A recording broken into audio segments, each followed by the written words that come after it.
Hello, good morning class. My name is Sanjeev Kumar, PGT Economics from Takshila Model Senior Secondary School.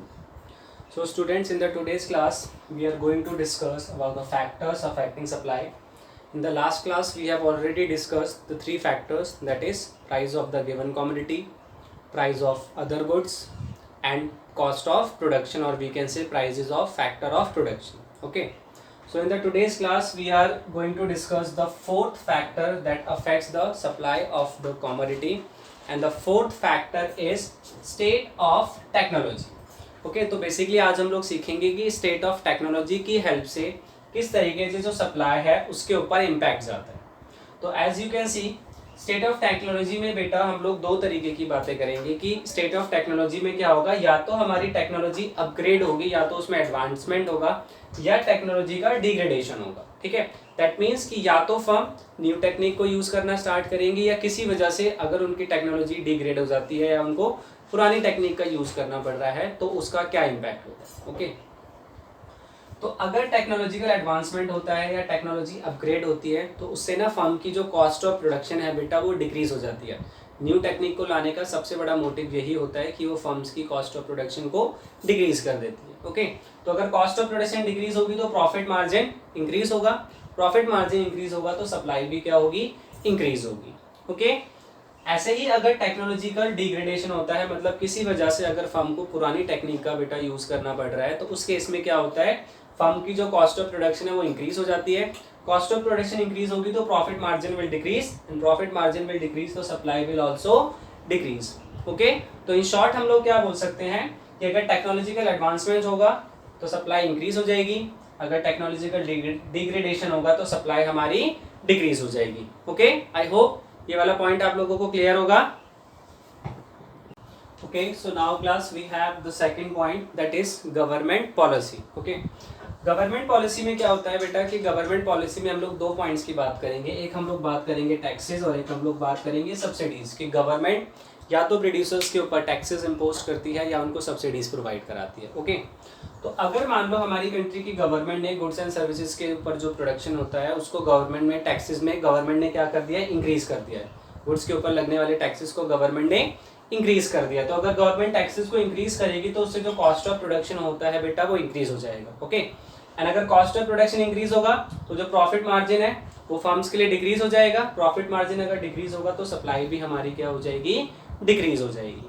ऐसे ही इसका inverse, अगर government taxes को decrease करती है, taxes के decrease करने से कॉस्ट ऑफ प्रोडक्शन भी डिक्रीज होगा, कॉस्ट ऑफ प्रोडक्शन डिक्रीज होगा तो profit margin will increase, profit margin will increase तो supply will also increase. Okay, तो इन शॉर्ट में हम लोग क्या बोल सकते हैं कि अगर टैक्सेस हमारे इंक्रीज होंगे तो सप्लाई डिक्रीज हो जाती है, और अगर टैक्सेस डिक्रीज होंगे तो सप्लाई इंक्रीज हो जाती है. ओके, फिर आता है सब्सिडीज. सब्सिडीज या तो गवर्नमेंट प्रोड्यूसर्स को रॉ मटेरियल के ऊपर सब्सिडीज प्रोवाइड करा रही है, मतलब उनको मार्केट से कम रेट पे सब्सिडीज या जो रॉ मटेरियल है वो प्रोवाइड करा रही है. ओके, या फिर गवर्नमेंट ने जो सब्सिडीज प्रोवाइड करा रखी थी, गवर्नमेंट उन सब्सिडीज को वापस कर रही है, उन सब्सिडीज को गवर्नमेंट ने रिड्यूस कर लिया है. ओके, तो अगर गवर्नमेंट सब्सिडीज प्रोवाइड करा रही है तो सब्सिडीज प्रोवाइड कराने से सेम कॉस्ट ऑफ प्रोडक्शन कम हो जाएगा. जो फर्म्स के लिए कॉस्ट ऑफ प्रोडक्शन था वो रिड्यूस होगा.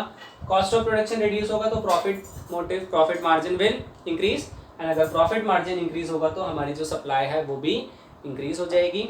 ओके, ऐसे ही फिर इसमें अगर गवर्नमेंट सब्सिडीज को वापस ले लेती है या सब्सिडीज को रिड्यूस करती है तो उससे प्रॉफिट मार्जिन बेटा इंक्रीज, जो कॉस्ट ऑफ प्रोडक्शन है वो हमारा इंक्रीज हो जाता है. कॉस्ट ऑफ प्रोडक्शन इंक्रीज होगा तो profit margin will decrease, and if profit margin will decrease तो supply will also decrease. Okay, तो ये हमारा कॉन्सेप्ट था गवर्नमेंट पॉलिसी का, जिसमें गवर्नमेंट टैक्सेस और सब्सिडीज के थ्रू मार्केट में सप्लाई को इंक्रीज और डिक्रीज करवाती है. ओके ओके बेटा, अब इसी में जो हमारा नेक्स्ट पॉइंट आता है that is goal of the firm.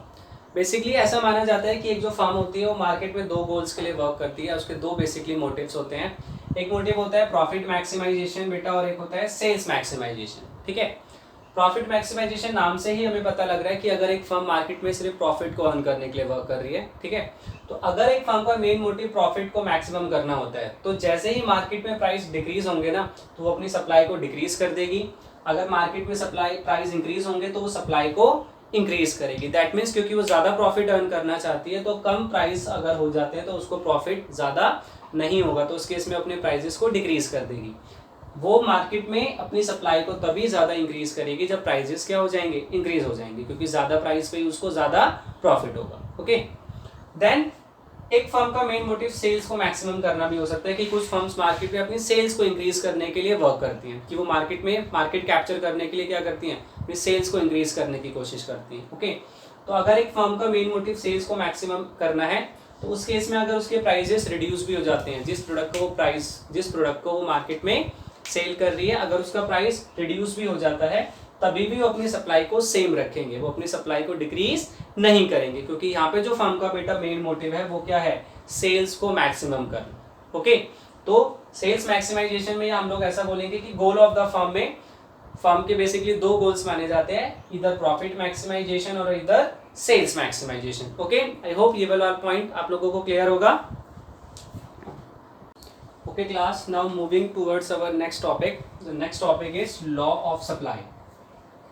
Law of supply basically क्या होता है कि law of supply shows the direct और positive relationship between price and quantity supplied. यहाँ पे शॉर्ट में हम लोगों ने लिखा हुआ है कि लॉ ऑफ सप्लाई स्टेट्स कि देयर एग्जिस्ट अ पॉजिटिव और direct relationship between price and quantity supplied keeping other factors constant. That means अभी तक जो हम लोग पढ़ते हुए आए हैं कि अगर हमारा प्राइस इंक्रीज होगा तो सप्लाई इंक्रीज हो जाएगी, प्राइस अगर डिक्रीज होगा तो सप्लाई डिक्रीज हो जाएगी, कीपिंग अदर फैक्टर कांस्टेंट। वही हमारी डेफिनेशन बन जाती है लॉ ऑफ सप्लाई की। ओके, यहाँ पे बेटा अगर हमें कीपिंग अदर फैक्टर कांस्टेंट को ना कई बार कुछ बुक्स में सेट्रस पैरिबस भी लिखा होता है, CETERIS BARIPARIBUS, सेट्रस पैरिबस। ठीक है, सेट्रस पैरिबस का मतलब यही होता है कीपिंग अदर फैक्टर्स कांस्टेंट। अब यहाँ पे बात आती है कि अदर फैक्टर्स क्या होते हैं। अदर फैक्टर्स जितने भी अभी हम लोगों ने फैक्टर्स एक्सप्लेन किए थे, फैक्टर्स में सिर्फ प्राइस वाले पॉइंट को छोड़ के, price of the given commodity को स्किप करके बाकी जितने भी हमारे पॉइंट्स थे वो सारे के सारे बेटा हमारे अदर फैक्टर्स में आते हैं। ओके, तो जब भी हम लोग लॉ ऑफ सप्लाई कर रहे होंगे तो हमारे जो अदर फैक्टर्स हैं वो कांस्टेंट रहेंगे। यही हमारी बाद में इसकी अजम्पशन बन जाती है। अजम्पशंस में हम लोगों ने क्या किया है, अजम्पशन का मतलब जब भी हम लोग लॉ ऑफ सप्लाई कर रहे हैं तो ये जो हमारे फैक्टर्स हैं, जितने भी अदर फैक्टर्स हैं वो क्या रहेंगे, कांस्टेंट रहेंगे। कौन कौन से other factors, price of the other good is constant, other good is substitute good, की सब्स्टिट्यूट गुड्स का जो प्राइस है वो सेम रहेगा, उसमें ना तो इंक्रीज होगा ना ही डिक्रीज होगा। No change in technology, technology का लेवल भी हमारा सेम रहेगा। Price of factor of production remains the same, factor of production का जो प्राइस है वो भी सेम रहेगा, ना तो कॉस्ट ऑफ प्रोडक्शन इंक्रीज होगी ना ही कॉस्ट ऑफ प्रोडक्शन डिक्रीज होगी। Then no change in government policy, कि गवर्नमेंट पॉलिसी जो अभी हम लोगों ने पॉइंट डिस्कस किया था, ना तो गवर्नमेंट टैक्सेस को इंक्रीज डिक्रीज करेगी ना ही सब्सिडीज को, and goal of the producer remains the same. तो ये हमारी अजम्पशंस हैं कि अगर हमें अपने लॉ ऑफ सप्लाई को सही या प्रूव करना है, दैट मीन्स अगर हम लोग ये देखना चाहते हैं कि प्राइस के इंक्रीज होने पे सप्लाई इंक्रीज हो रही है और प्राइस के डिक्रीज होने पे सप्लाई डिक्रीज हो रही है, तो ये जो हमारी अजम्पशंस हैं उनको हमें ऐसे ही मान के चलना पड़ेगा, इनको हम लोग चेंज नहीं कर सकते हैं। ओके, तो एक बार मैं दोबारा रिप्लाई बता देता हूँ आप लोगों को कि लॉ ऑफ सप्लाई क्या होता है। Law of supply states that there exist a positive और direct relationship between price and quantity supplied keeping other factors constant, और अदर फैक्टर्स को हम लोग शॉर्ट में बोलते हैं ceteris paribus. Okay students, okay so now students अब हम लोग ना सप्लाई कर्व को बेसिकली ड्रॉ करना सीखेंगे कि सप्लाई कर्व को किस तरीके से हम लोग ड्रॉ करते हैं। ओके, तो उसके लिए एक शेड्यूल हमारे पास यहाँ पे गिवन है, यहाँ पे हम लोगों ने प्राइस लिखा और यहाँ पे क्वांटिटी इन यूनिट्स, ये हमारे पास प्राइस है 1 2 3 4 5 एंड यूनिट्स हैं 10 20 30 40 एंड 50। सप्लाई कर्व को ड्रॉ करने के लिए सेम पहले हम लोग एक्स एक्सिस और वाई एक्सिस को शो करेंगे। एक्स एक्सिस पे हम लोगों ने शो किया है quantity supply 10 20 30 40, okay, and Y axis पे हमने शो किया है प्राइस। इसके अकॉर्डिंग हम लोगों ने पॉइंट्स को ज्वाइन किया कि जब प्राइस 1 थे तो हम लोगों ने 10 यूनिट्स को सेल किया था मार्केट में, या प्रोड्यूसर 10 यूनिट्स को सेल किया तो 1 पॉइंट यहाँ पे आ गया, 2 पे हमारे पास 20 था, 3 पे 30, 4 पे 40, 5 पे 50। इसके अकॉर्डिंग जब हम लोगों ने इस लाइन को ज्वाइन किया तो ये हमारी एकदम स्ट्रेट और अपवर्ड स्लोपिंग लाइन ड्रॉ हुई है। ठीक है, तो यही जो हमारा कर्व है इसको हम लोग बोलते हैं सप्लाई कर्व। यहाँ पे हम लोग देख रहे हैं कि ये जो हमारा कर्व है ना बेटा, ये अपवर्ड स्लोपिंग जा रहा है।